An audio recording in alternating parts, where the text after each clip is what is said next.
Hello students, today we are going to discuss what is switching. This concept will come in first chapter. Here, before going to the switching, we will see what is network.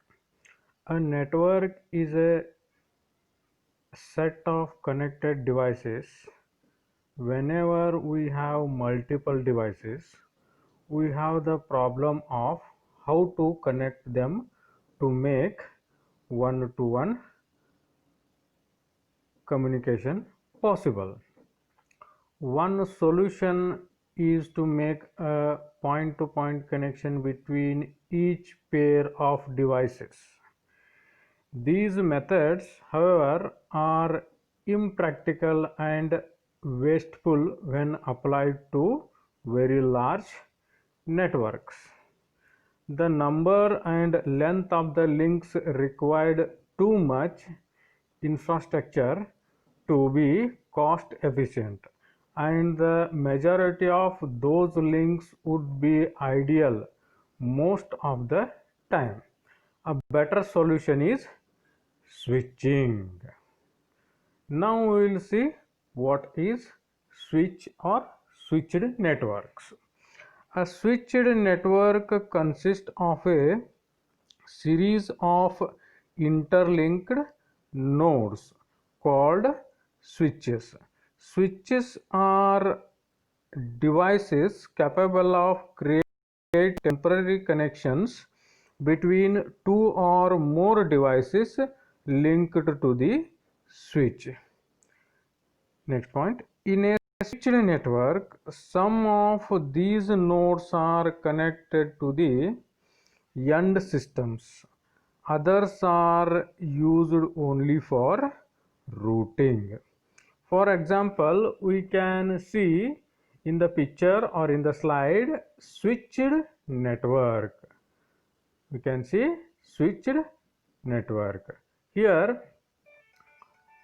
so many number of switches are there that all are connected to number of nodes or number of different computers. Next we will see three methods of switching. Next we will see three methods of switching: circuit switching, packet switching, and message switching. The first two are commonly used today. For your syllabus, only circuit switching and packet switchings are there. No message switching is there. The third has been phased out in general communications but still has networking applications. Further, packet switching is divided into virtual circuit approach and datagram approach. We will see switching and TCP IP layers. Next we will see switching and TCP IP layers. At the physical layer, we can have only circuit switching. There are no packets exchanged at the physical layer. The switches at the physical layer allow signals to travel in one path or another.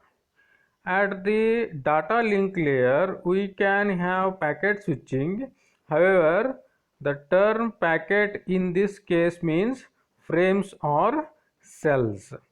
Packet switching at the data link layer is normally done using a virtual circuit approach. At the network layer, we can have packet switching. In this case, either a virtual circuit approach or a datagram approach can be used. At the application layer, we can have only message switching.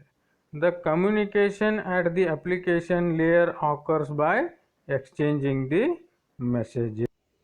Next we will see circuit switched networks. Next we will see circuit switched network or circuit switching.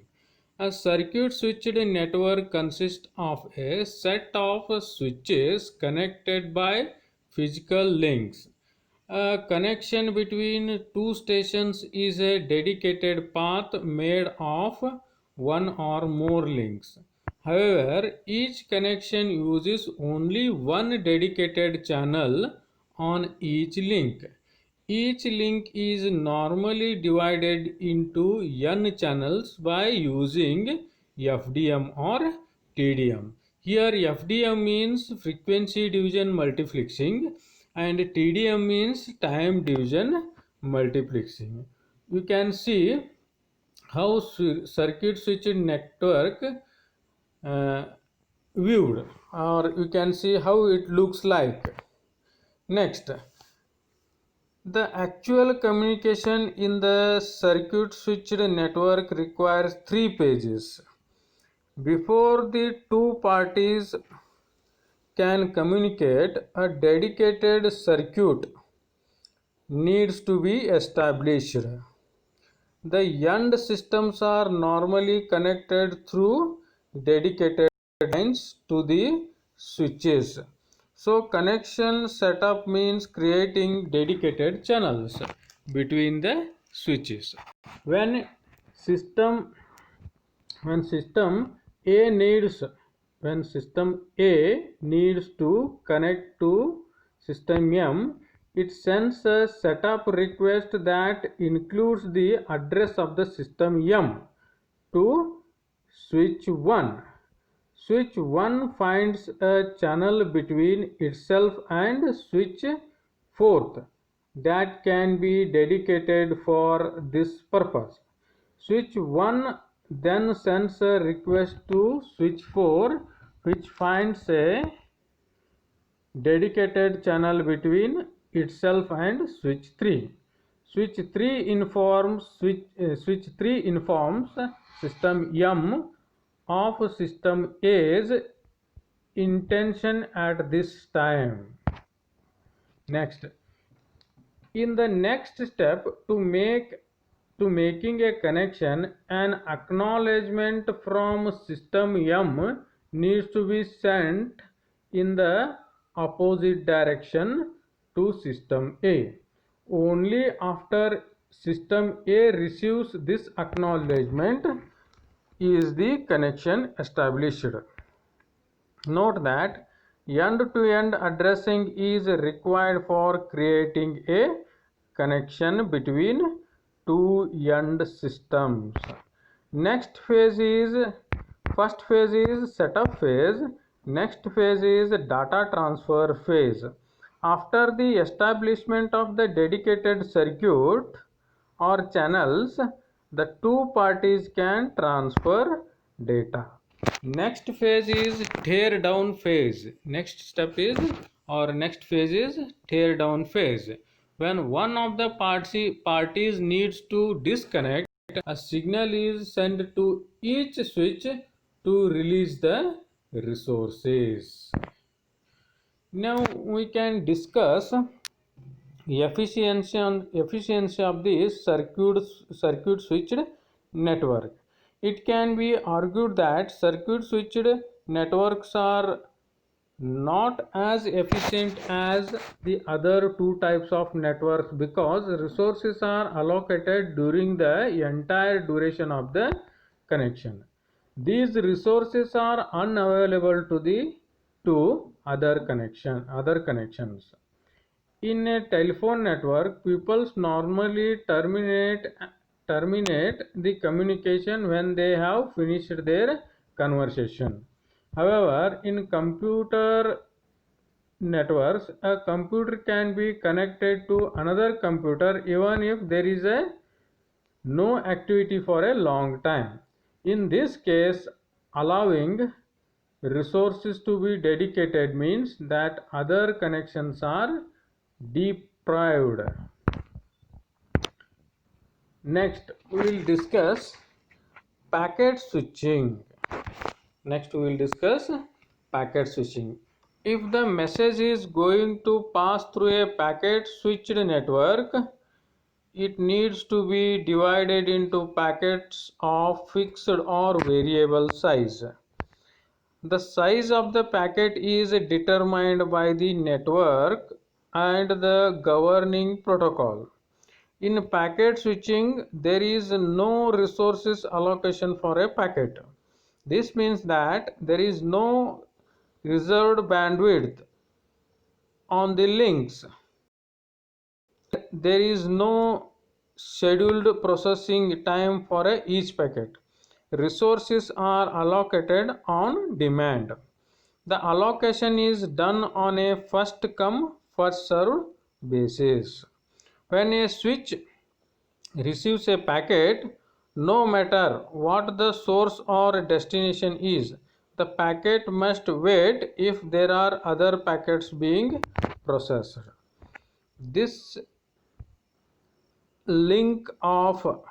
this lack of reservation may create delay. In a packet switched network, there is no resource reservation. Resources are allocated on demand.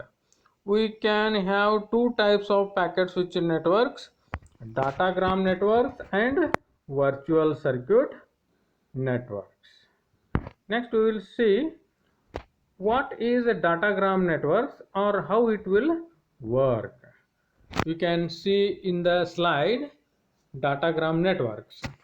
In a datagram network, each packet is treated independently of all others.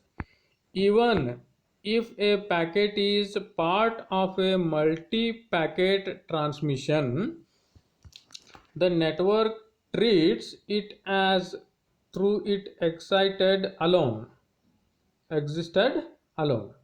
Packets in this approach are referred to as datagram. Datagram switching is normally done at the network layer. You can see in the slide, you can see figure in the slide.